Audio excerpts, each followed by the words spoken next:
BizShort in seconds, say what matters. India's Kotak to lift curbs on silver ETF, exchange-traded fund, investments as supply returns.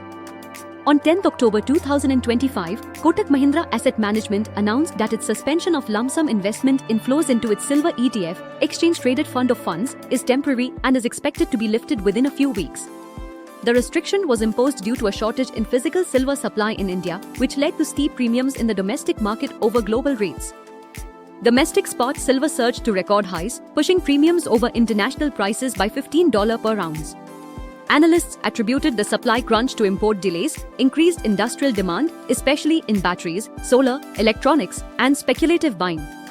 In September 2025, India's silver imports nearly doubled compared to prior months, indicating that supply is catching up.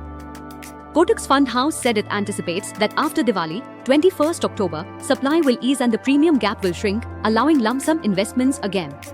As physical metal flows normalize, the exchange-traded fund can better track international silver performance. Investor interest in silver exchange-traded fund has been strong. Inflows so far in 2025 have been 86.03 billion rupees till the $969 million, surpassing previous years. Still, investors should be cautious. Any sudden demand spike or continued supply constraint could recreate premium distortions.